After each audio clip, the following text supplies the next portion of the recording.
Hey, Mike here. I just wanted to let you know that you can listen to Dark Poutine early and ad-free on Amazon Music, included with Prime.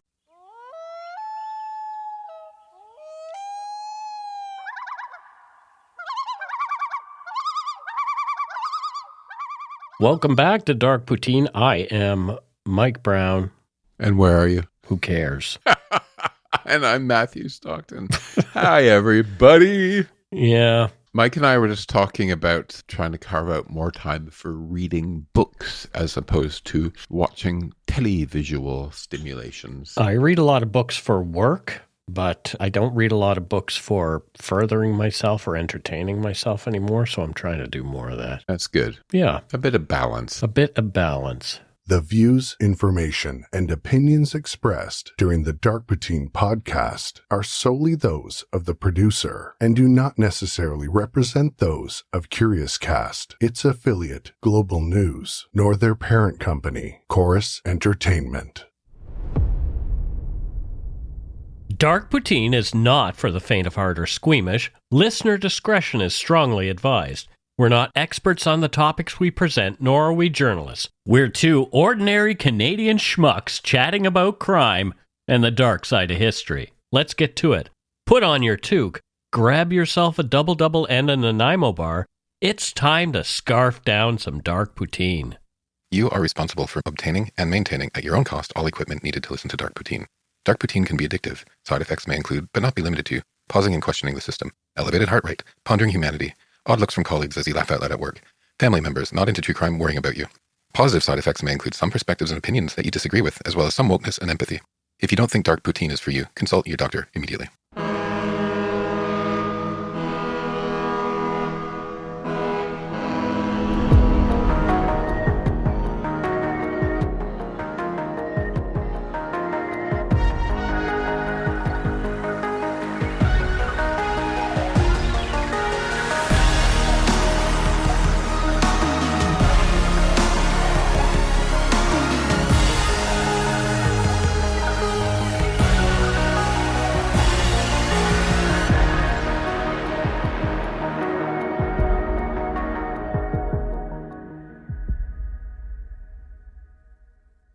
It was a bright Sunday late morning on May 31st, 2015 in Calgary, Alberta, when a passerby heard a bang inside an airport area parkade and saw smoke pouring from the trunk of a black Acura. The car was still running, license plate gone, still aflame as firefighters moved in, and a bystander quickly filmed a lone man walking away, glancing back at the burning vehicle. When investigators opened the doors, they found no driver, but blood soaked into the driver's seat, the door, and the back seat, telling them someone had bled heavily inside the car. The Acura was registered to a 42-year-old limo driver, Dwayne Demkiw, who lived 3 hours north in Edmonton and hadn't been seen since he finished a late shift around 4 a.m. that same morning. While his friends frantically called his phone and posted online, police in 2 cities were starting to realize they might be dealing with something far worse than a stolen car. You're listening to Dark Poutine episode 406, Stolen Life, Stolen Identity, the murder of Dwayne Demkiw.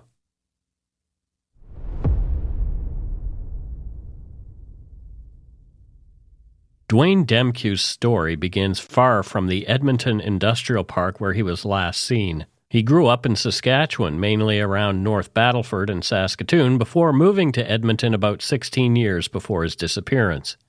In Edmonton, he built a routine that mixed steady work with a taste for travel. During the week, he drove a truck, traveling between Edmonton and Calgary for his employer. And on the weekends or evenings, he picked up shifts as a limousine driver with Revolution Entertainment. According to his brother, that second job wasn't a luxury. It was how Dwayne paid for the gear and trips that led him to indulge his favorite pastime, scuba diving. Friends and family later described him as someone who worked hard specifically so he could save up, disappear to warmer places for a stretch, and spend time underwater rather than on the highway. People close to Dwayne consistently described him in similar terms. He was social, outgoing, surrounded by a wide circle of friends, built through work, diving, and years in Edmonton. His parents told Global News that he was a devoted father to his 2 children, called his mother every day, and was never in trouble. Co-workers and friends saw him as the person who would help if you needed a ride, a favor, or a last-minute shift covered. One friend told CBC he went out of his way for people he cared about, and court coverage repeated the same theme, a good-natured man who was quick to say yes when someone needed a hand. Even when relationships changed, he rarely severed ties. After he and his common-law partner, Angel Shalifu, ended their relationship, they continued to speak daily and to see each other several times a week. That ongoing friendship would later be a key piece of context for police, but at the same time, it was simply a part of how he lived his life. Yeah, and what comes through to me about Dwayne is a kind of steadiness that's easy to overlook until it's gone. We've all known these people, really dependable, kind of in an old-fashioned sense of the word, like not flashy, not performative. He just seems like he showed up again and again and again. And I love that he worked because he had responsibilities and worked some more so he could carve out some moments for joy for himself. And there's some quiet intentionality about that, and he invested in people as well. The way he stayed connected, even if relationships sort of ended, and life shifted, he didn't drift away. And he sounds like someone that's kind of really was rooted, like loyal and generous in a lot of ways. And, that kind of person, when they're gone, the absence just doesn't leave a gap. It sort of changes the shape of the room. You know what I mean? He sounds like a really solid guy. Yeah, just a good egg. Yeah. Dwayne's last known night began with something completely ordinary, a birthday dinner with friends. On May 30th, 2015, he joined a group at a downtown Edmonton restaurant called The Oil Lamp. And the plan was that he'd attend for a while, leave for work, then come back when his shift was over. Court records later reported that he left the restaurant around 9 p.m. to start a scheduled limousine run for a bachelor party. Despite making a promise to come back after he was done, he never returned.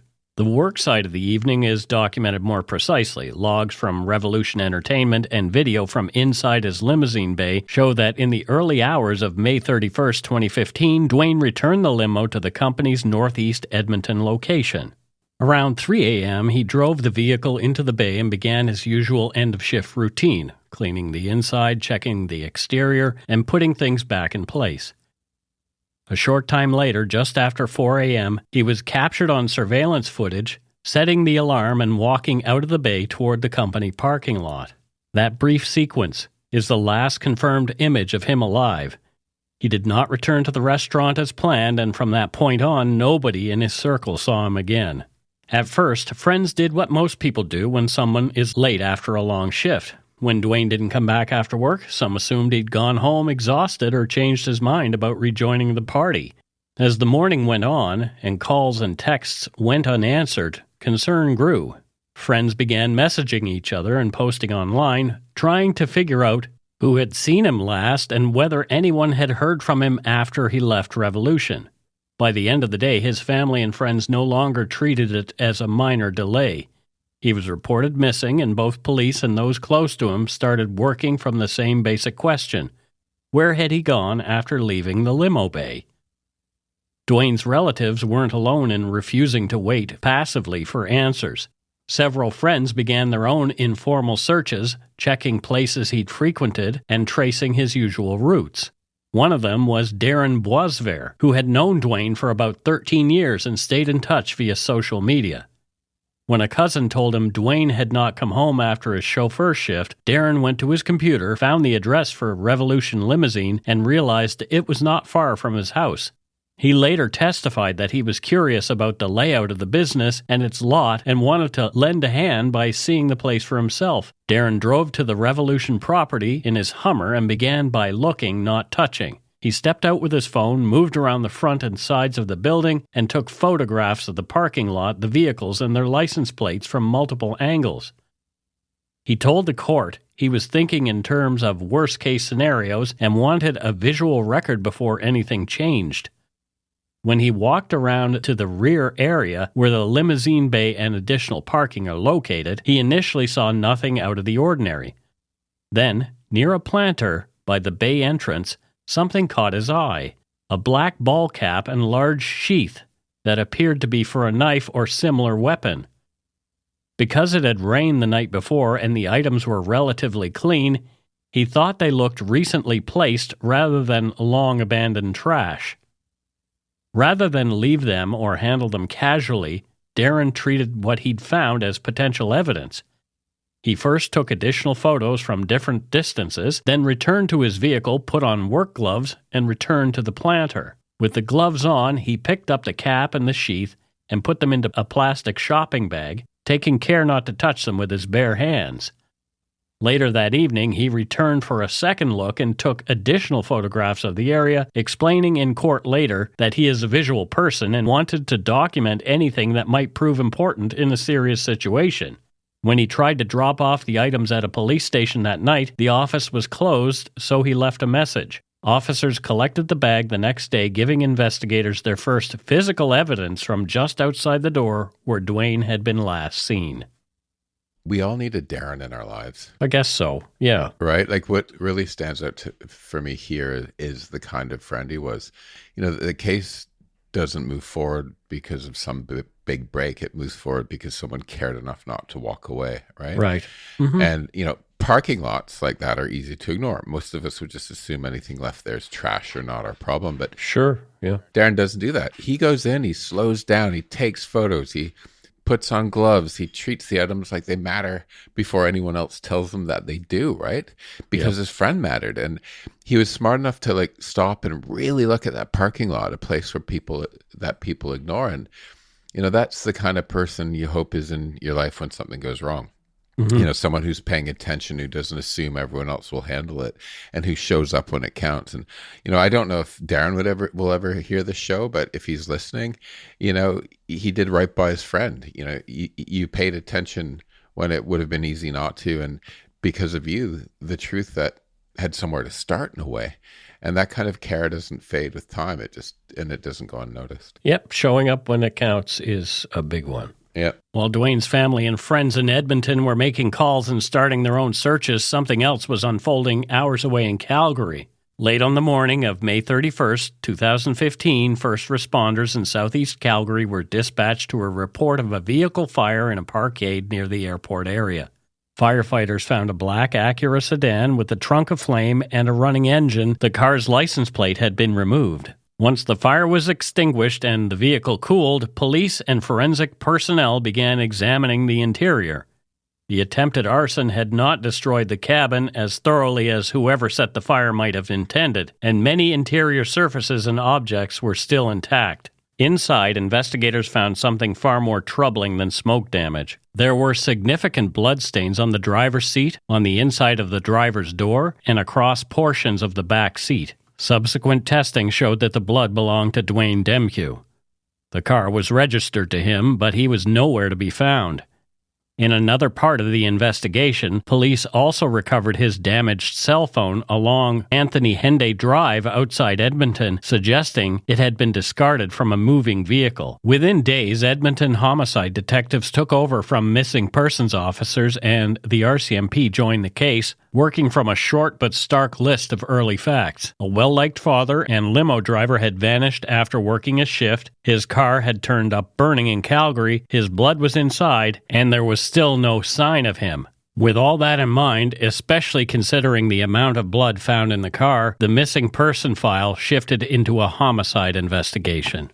Edmonton police announced that they believed harm had come to Dwayne and began to speak publicly as though he was likely dead, even though there was still no body. Behind those statements was a growing list of hard facts. As well as the burning car and the blood inside it, there was no activity on Dwayne's phone or bank accounts. Investigators also had the broken remains of his cell phone found at a point that lines up with someone heading out of the city toward Calgary. From the outside, the case seemed stalled. Dwayne's family lived in limbo for months, trying to keep his face in the news and hoping for answers while still talking about him in the present tense. Friends kept sharing missing persons posts and leads, even as the tone shifted from search to vigil. Inside the police file, though, small pieces were starting to connect. The smashed phone on the southbound Ring Road, the blood-soaked Acura in Calgary, and the strange items Darren Boisvert had turned over from outside the limo bay all pointed to a violent encounter that went far beyond a random disappearance.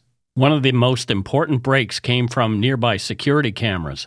Investigators obtained surveillance footage from a business close to Revolution that had a view of a dumpster marked Revolution DJ Ent sitting near the doors Dwayne used at the end of his shift. The images, later shared in media coverage and documents, showed a tall, solidly built man approaching the dumpster late on the night of May 30th, 2015. Just after 11 p.m., he climbed inside and pulled the lid closed. For hours, nothing much changed. At around 1:20 in the morning, the lid lifted briefly, then shut again. There was no sign on the camera of the man leaving before dawn. Those pictures took on a different meaning after police reviewed Darren Boisvert's findings again. Forensic work later showed that the hat Darren had found carried DNA linked to an American man who had been living in Edmonton under a different name, and that sheath was designed for a large knife or machete-type blade. For detectives, this fit a simple, chilling theory. Someone had come to that lot with a weapon, hidden in the dumpster, and waited for Dwayne to finish work. Media summaries and police documents outline how investigators pieced together the likely sequence. Dwayne cleaned his limo and locked up at around 4 a.m., then walked into the dark lot toward his own black Acura. At some point, between the door and the driver's seat, the waiting attacker is believed to have emerged and struck him repeatedly with a machete-like weapon, targeting his head and neck. The blood evidence backs this up. When Calgary police examined the Acura after the fire, as we mentioned, they documented heavy blood staining on the driver's seat and door and across the rear seat, suggesting Wayne was first attacked in the driver's area, then moved or collapsed into the back. From there, the focus shifted on what happened after the attack. According to news reports and extradition filings, police believe the assailant dragged or pushed Dwayne into the back seat of the car, then drove away in his Acura. The route south of Edmonton would have taken the driver along Anthony Henday Drive, past the bridge where Dwayne's smashed phone was eventually found. From there, the natural path is Highway 2, the 4-lane corridor that links Edmonton, Red Deer, Innisfail, and Calgary. Investigators later told the media they think Dwayne was either dying or already dead in the back of the car as it headed down the highway in the early morning hours. Somewhere north of Innisfail, the driver is believed to have left the main road and pulled into a wooded ditch or side area near the QE2. The area between Edmonton and Calgary is dotted with farm approaches, service roads, and stretches of bush close to the highway, and it doesn't take much of a turnoff to get out of sight. Reports say the killer carried Dwayne's body a short distance into the brush and left him there, in dense undergrowth that made it difficult to spot anything from the road. Months would pass before anyone came close enough to see what had been left behind.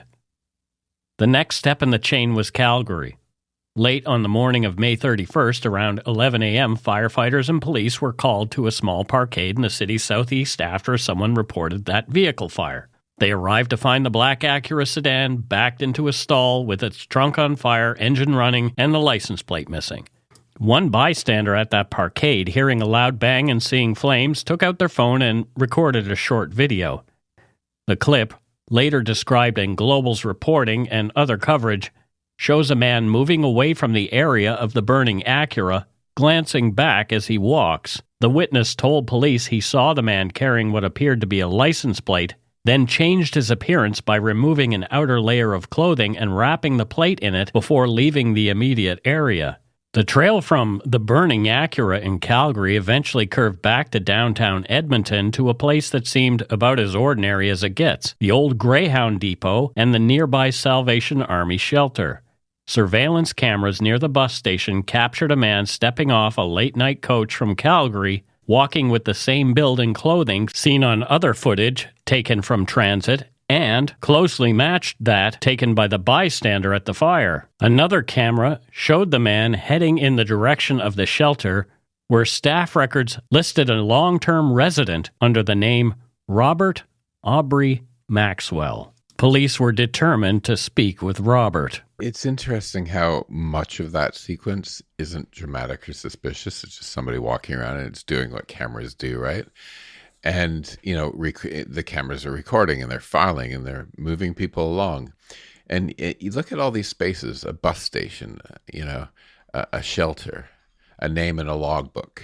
On paper, there's a lot that looks tidy and normal. And that's the hard part to sit with this, because when everything looks that ordinary, no one thinks to question it, right? If you're on the street and just saw this guy walking past, you wouldn't even think of anything, right? Mm. And this guy really blended into the background so completely in a lot of ways, Intentionally as well. Yeah. What made the name stand out was that other police officers in another city knew it all too well. In Vancouver, detectives already had an open file on a man called Robert Aubrey Maxwell. He was a Toronto-born drifter who had once spent time in the downtown East Side and who had not been seen by his family or the Vancouver police since 2012. To them, Maxwell was a missing person, not someone who should suddenly be showing up as a working tradesman renting a bunk in Edmonton. When Edmonton investigators started asking who their Robert really was, the paperwork they pulled didn't calm any nerves. The man at the shelter had BC and Alberta identification in Maxwell's name and even a Canadian passport, all of it used to open bank accounts and lease a truck. The more they checked, the clearer it became that this Robert was not the original Maxwell at all, but an American from Washington state named Jason Stedman. According to court documents, someone first obtained a non-photo ID in Maxwell's name, then turned that into a BC photo identification by supplying a local address. With that card in hand, they applied for an Alberta driver's license, then a Canadian passport, and backed it all up with a UPS mailbox that could serve as a mailing address on forms and applications. Under the Robert name, Stedman worked as a glazier, launching a small glass business called Arm Glass Industries, and kept his life low profile. Nights at the Salvation Army, days on job sites, a familiar face in the shelter's routines. Moving through Edmonton as Robert, he was able to date Dwayne's former common-law partner, Angel, and spent time in her circle without most people ever hearing the name Jason Stedman. Edmonton police announced they believed Dwayne had been murdered and identified Jason Stedman as the suspect they were targeting. They cited court documents describing a tense triangle among Angel, Dwayne, and the man she knew as Robert. As summarized by Global, Angel told investigators that her recent ex-boyfriend, whom she knew as Robert Aubrey Maxwell, was upset by her close friendship with Dwayne and blamed that ongoing bond for the collapse of their relationship. She said he resented the time she still spent with her former partner, even after the romantic side of that relationship had ended. When police set those statements alongside the evidence of someone lying in wait at Dwayne's workplace and the calculated effort to burn and abandon his car in Calgary, they described the case as a personal grudge that turned into a planned killing, not a random attack by a stranger. On October 7th, Detective Brian Robertson swore in information charging Jason Stedman with Dwayne's murder, but by then, Stedman had slipped back across the border to his home state of Washington. A month later, on November 12th, he turned up in Seattle, not because of the Alberta case, but because he was arrested on outstanding probation breach warrants that dated back several years. From that point on, Canadian police knew exactly where he was, in a U.S. jail cell, serving a 7-month sentence on those American matters while Alberta officials prepared the paperwork to bring him back there. Almost a year after Dwayne vanished, the answer his family dreaded came from a patch of brush beside the highway. On the evening of April 5, 2016, someone in a wooded area near Innisfail, about 180 kilometers south of Edmonton, came across human remains and called police. RCMP ident teams examined the site and recovered bones scattered in the undergrowth just off the QE2 corridor, far from any house or business.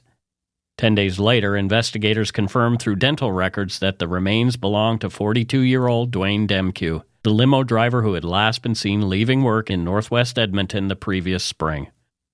His parents told CBC they always hoped he would come up the driveway again one day, but now felt a different kind of relief, gratitude that someone had found their son and ended the not knowing. Reporters later noted that when Dwayne's remains were recovered, his skull and vertebra showed multiple sharp, linear marks consistent with the kinds of blows determined earlier by police on finding his car.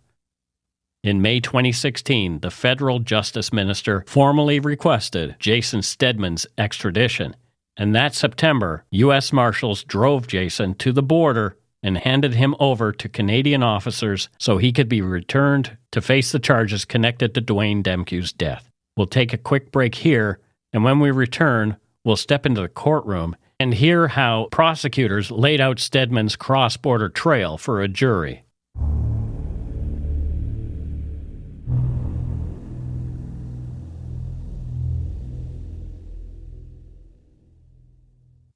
And we are back, Matthew, at the halfway point. Halfway. Yeah, before we get into the courtroom part of this, Yep.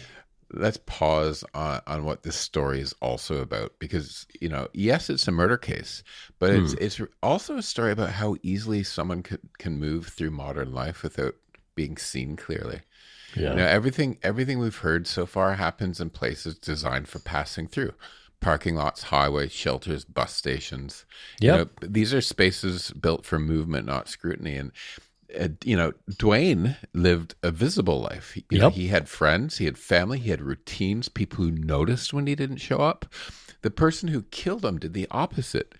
He learned how to exist quietly inside systems that don't ask many questions as long as the paperwork looks right. And I think what the courtroom is going to show us isn't just how police proved what happened, but how a whole second life was able to function unnoticed for years. Mm-hmm. And that contrast between someone deeply known and someone carefully unexamined, if you will, is kind of the thread that runs through everything that comes next for me. Yeah. I mean, this guy was essentially the invisible man.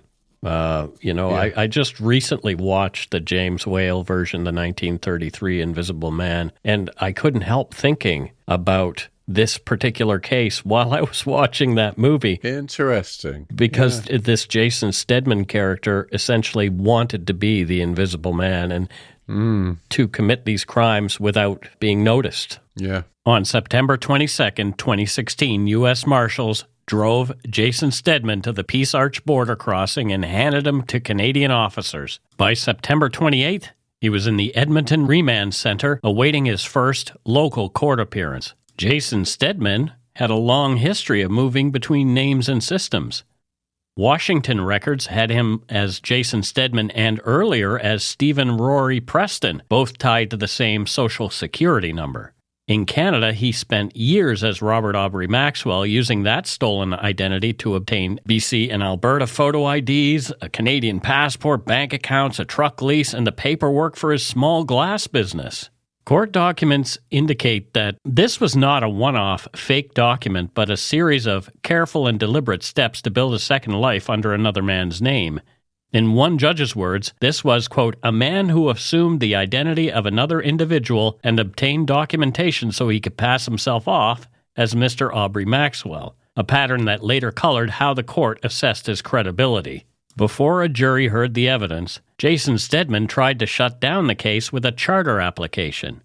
He argued that the time from his 2015 charge to his 2019 trial breached Section 11B's guarantee of a trial within a reasonable time, that his post-extradition hold in BC was arbitrary detention under Section 9, and that his conditions and medical care in remand were so poor they amounted to cruel and unusual treatment under Section 12. To support those claims, he testified about alleged mistreatment, delays, and health issues. After hearing several days of evidence, Justice Sanderman rejected the application in strong terms, writing, quote, put bluntly, Mr. Stedman is not a credible witness, and finding his account, quote, neither credible nor reliable, where it clashed with records and other testimony.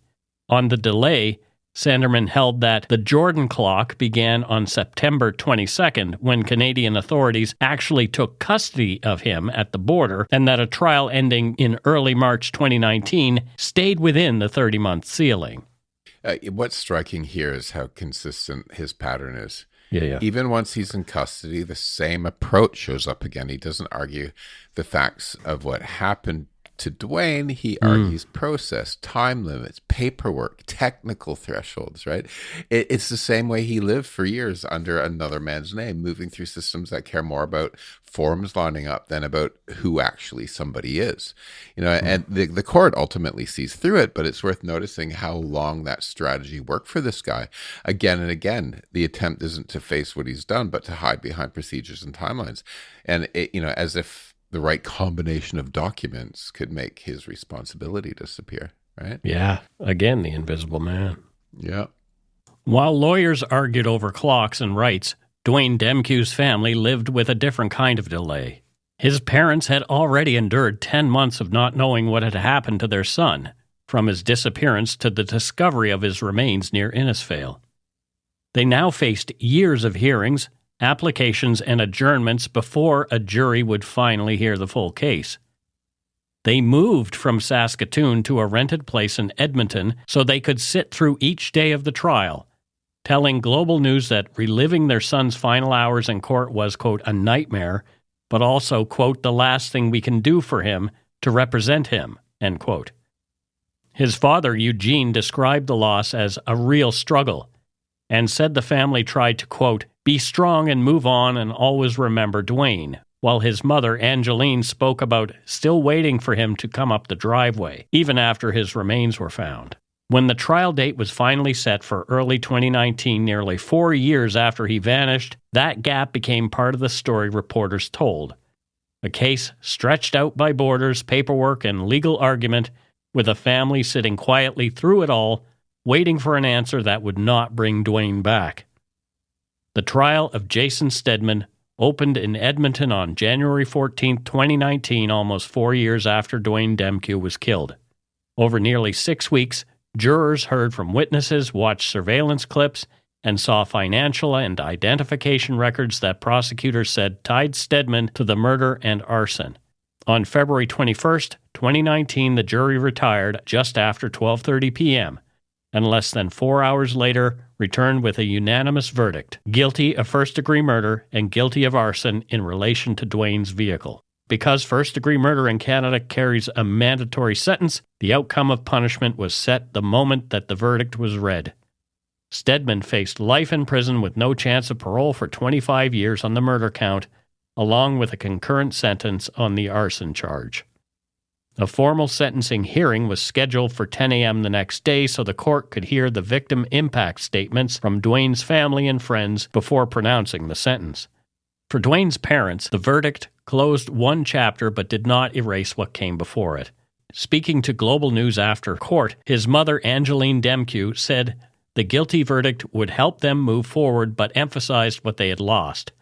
Quote, treasure your kids while they're still around and you have them because you don't know what tomorrow will bring, end quote. She described watching Jason Stedman through the trial and feeling anger at his lack of emotion. Quote, it was awful. It was just awful because he didn't show any remorse, none at all, end quote. She also spoke simply about her son. Quote, he was the best son. He phoned me every day. He kept in contact with me. He loved me and he cared for me. I miss him dearly, end quote. Dwayne's father, Eugene, focused on being present in the courtroom for every step. He called the weeks in court long, trying days, saying it meant, quote, bringing everything out again right from the beginning to the end, with drives back home every other weekend. After the verdict, he described a small measure of relief. Quote, it's like you take a deep breath and at least that part of the saga will come to a close, so we can try and move on, pick up the pieces, and go from there, end quote. They also talked about who Dwayne had been before the case number and exhibits. Eugene told reporters that his son was a devoted father to his 2 boys, someone who, quote, loved his friends and family, end quote, and had a passion for scuba diving, which he supported by working 2 jobs. He stressed that Dwayne was, quote, just a good guy all around, no question of helping anybody at all who needed a hand, end quote. Those comments echoed what his family had said back in 2016 when his remains were identified, describing his disappearance as feeling like he had, quote, walked off stage and never came back. And they thanked whoever had found his body so they could at least have an answer.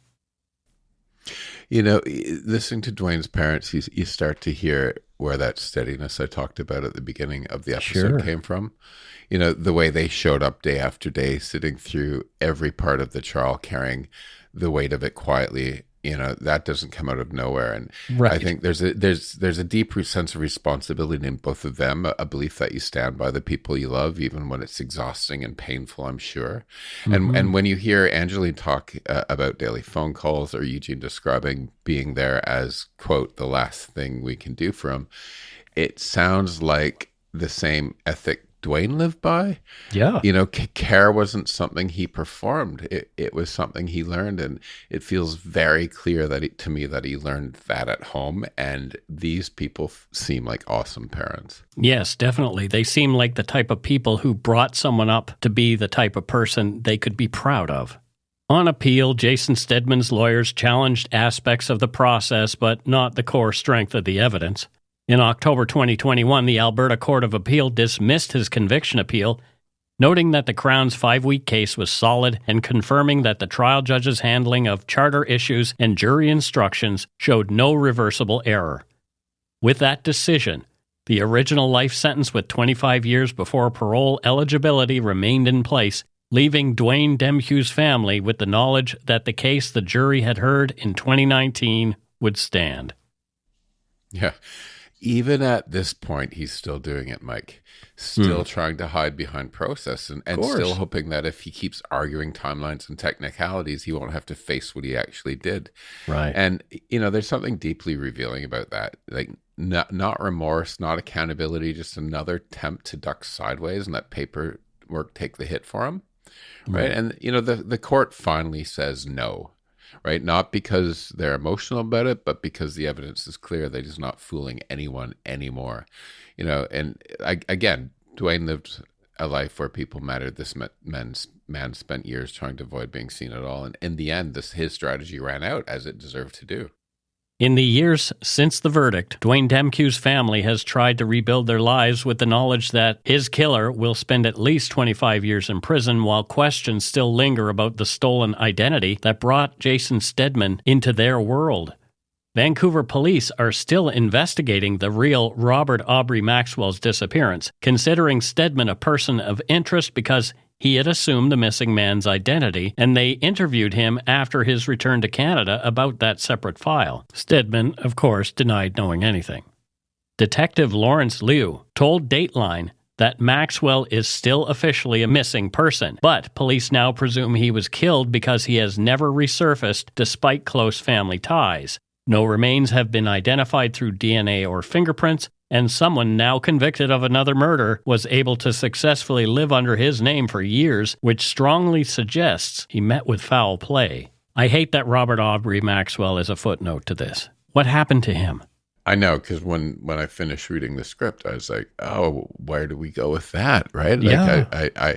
But there's probably not much, and I hope someday we're able to tell a story where he gets justice somehow. Or if Jason Stedman had something to do with it, maybe he puts his big person pants on and admits to it. Oh, even if he did do this, he wouldn't do that.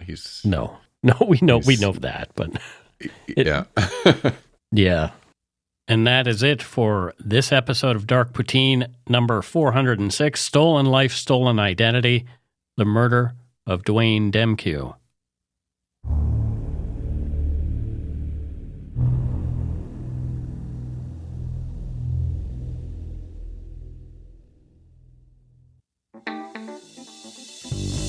That's right. It's time for voicemails. You can leave us a message at 1-877-327-5786 or 1-877-DARK-PTN. We'd love to hear from you. Let's see who called us this week. Here's our first voicemail. Hi, Mike and Matt. It's Carlene calling. I live out here in rural Saskatchewan. I was just listening to your podcast, and I actually just wanted to tell you I started listening to your podcast back in, I think, 2018. Took a break for a few years because I was busy having babies, but I've recently picked it back up, and I just really enjoy listening to it. And I actually convinced my sister, who really doesn't like to listen to true crime, to listen, and she listened to the Edmonton tornado and the anti-Asian riot episode, and she really quite enjoyed them. She said that she would listen to the Regina Cyclone one if you ever do that one, and I sure hope you do. I was also going to call and suggest, if you haven't already covered like Al Capone, that would be really interesting to listen to. But anyway. Oh, I guess her phone cut her off. But well, thank you, Carlene. Yeah, from Saskatchewan, rural Saskatchewan. What do you think Carlene does there before we address her concerns? She said she had children. She said plural. So okay. Her new role in life is manager of expectations. Yeah, no kidding. Mom, I want this. I want manager of expectations. And this is why I like to cover sort of the dark history, disastery ones here on Dark Poutine, because not everybody is into true crime, but some people are into other stuff that have to do with Canada that may or may not be a little dark. So they like to hear that stuff, and that's why I've incorporated that into the show. And I think we should do an episode about how I ran out of coffee the other morning, because that was a very dark moment in Canadian in history, your world. Running out of coffee, I think, is a very severe thing for Matthew Stockton. I can't imagine panic mode. Steve probably peed on the floor. He was so afraid after seeing you so wiped out by it. Steve does not get afraid of me. No. If I'm acting weirdly, he looks at me like, you idiot. We did cover Al Capone and his relationship to Saskatchewan a long time ago. Did we? I can't remember if you were with the show at the time, but it was about rum running. I don't know if you were. You maybe not. But can't remember. But anyway, so yeah, if you look way back in the back catalog, there is some rum running stuff, and we do talk about Al Capone, but it's very briefly. And I do think the Regina Cyclone is an idea that we are going to add to our list. It's already on the list, actually. And I have another sort of disaster-related thing that I am working on.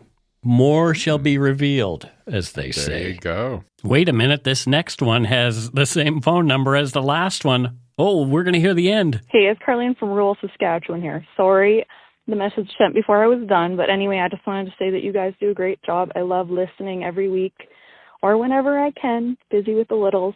Look forward to hearing what kind of job Matthew gives me. And yeah, go take a shit in your hat and or toque. Bye, guys. Well, there you go. Yeah, thank you. I'll just answered. No, I won't. I'm not going to edit that.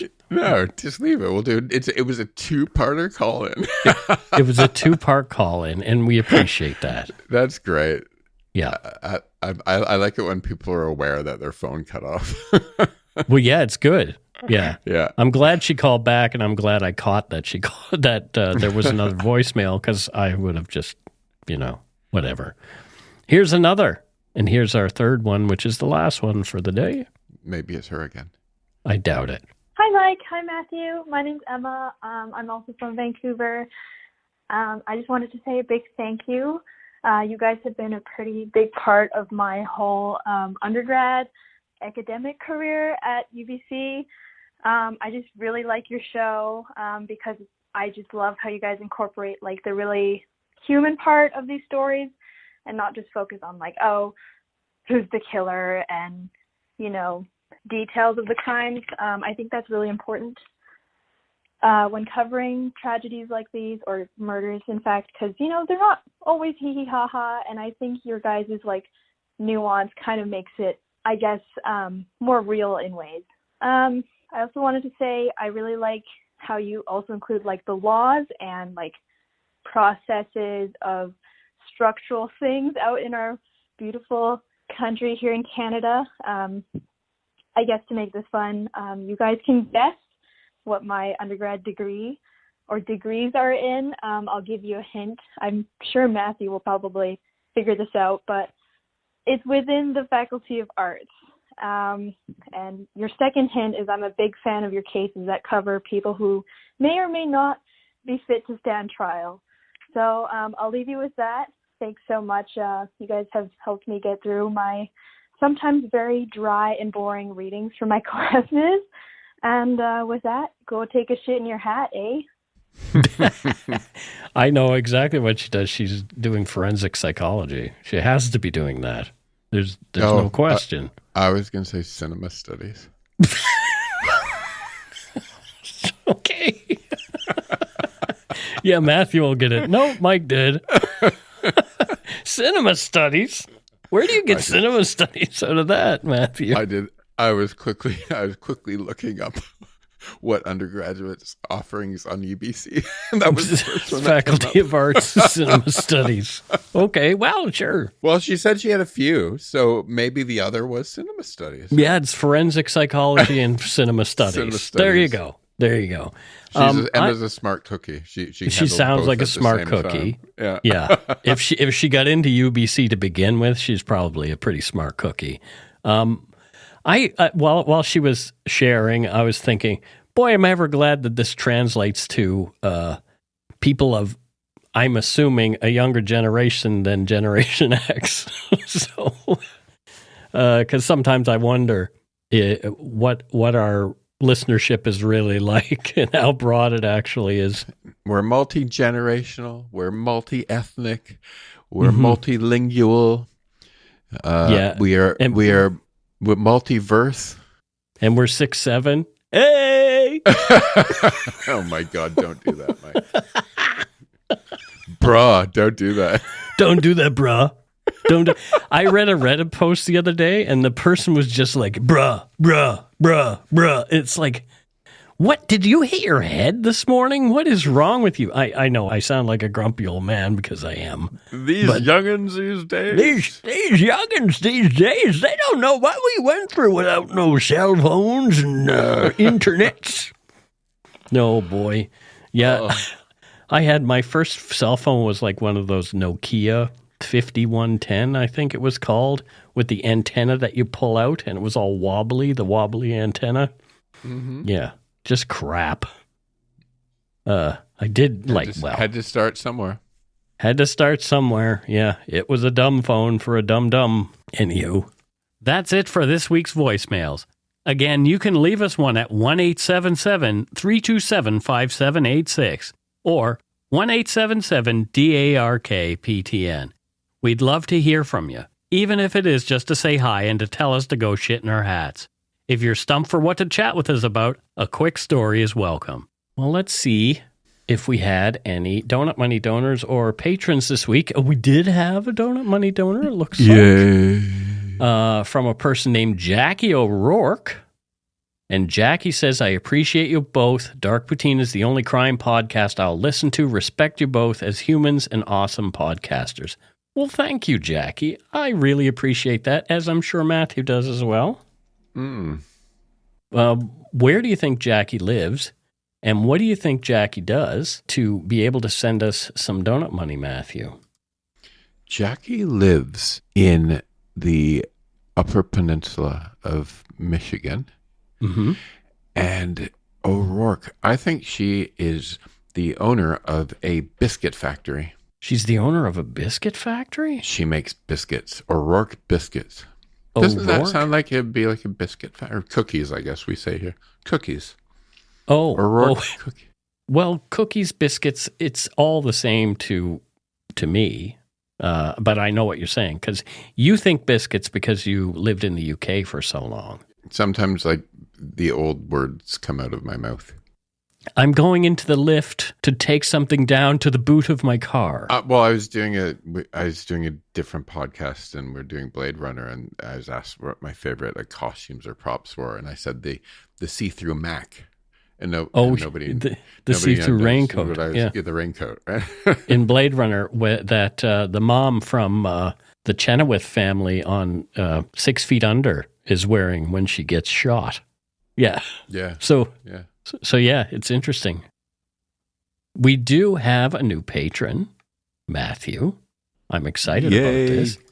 Patrons are good. That person's name is drumroll Mason Elwood. Mason Elwood. A place that I really want to go one day. Yellowknife, Northwest Territories. I would love to go to Yellowknife. Can I first point out how cool, absolutely cool of a name Mason Elwood is? Mason Elwood is actually a kind of a cool name. It sounds like an actor or an author or something. An author. So Mason is an author, right? Okay. And Mason does like fiction crime, like spy crime novels. Good. I can't wait to read his next book. What was the first one called? The Spy Who Dumped Me. The Spy Who Dumped Me. Oh, okay. So it's like it's like a heated rivalry, except with crime. No, not at all. Okay. Well, there you go. Thank you, Mason Elwood. We do have another patron. Wait, Look at I that. just want to say Mason Elwood one more time. Mason Elwood. Yes, I like that name. I really do. Yeah. It's a strong name, and it's memorable. Mason Elwood. When Mason Elwood arrives, everyone knows. Well, our next patron has just as memorable a name, Matthew. Okay. Her name is Corrine Marks. Marks, but it's not spelled like Karl Marx. It's Marks. Marks. Corrine is from North Myrtle Beach in South Carolina. My mother used to love going to Myrtle Beach when I was young. Yeah. Lots of golfing happened in Myrtle Beach. Did your mom golf? My mother was a very good golfer, actually. Oh. Yeah, my mom and dad did that too. Did you know that Karl Marx's sister, Anya, created the starter pistol? Anya Marx?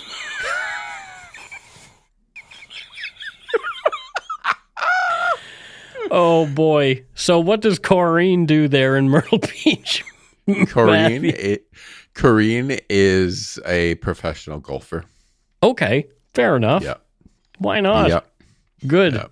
Is she touring with the WPGA and all that kind of stuff? She certainly is. Watch out for her. She's going to kick ass. She's coming up in the ranks. Watch out for Corrine Marks. Yeah. Does she have a caddy with a funny name? Yeah, Bill Murray. Her caddy is Bill Murray. Oh, okay. Why not? Wouldn't that be fun to have a caddy, Bill Murray as your caddy? Yes, it would. It would be fun if I could golf, and I can't. So anyway, it's not that you can; it's that you don't. No, I have a bad shoulder. Actually, I can't. I actually cannot swing a golf club. Why are you so quiet about that?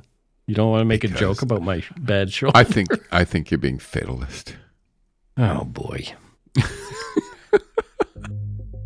Thanks to all our patrons and Donut Money donors, past and present, for your generosity. It helps to keep the show going. You can become a patron of Dark Poutine at patreon.com/darkpoutine. For a one-time donation, you can send us donut money via PayPal or interact using our email address, darkpoutinepodcast@gmail.com. If you don't already subscribe to the show, it would mean a lot if you did. You can easily find Dark Poutine on Apple Podcasts, Spotify, or wherever you listen to your favorite shows. If you haven't gotten yours yet, my 2 books are available to order via links on the Dark Poutine website or anywhere fine books are sold. And speaking of darkpoutine.com, check it out for show notes and other cool stuff. We'd appreciate it if you gave Dark Poutine a like or a follow on Facebook and Instagram. Most importantly, thank you for listening. Tell your friends about us. Word of mouth is a powerful thing. And that's it for this episode of Dark Poutine. Oh, is that all? Yes. Uh-huh. So until next time, don't forget to be a good egg and not a bad apple. I had fun on this one, so everyone just listen to it again. Okay. Bye. Bye-bye.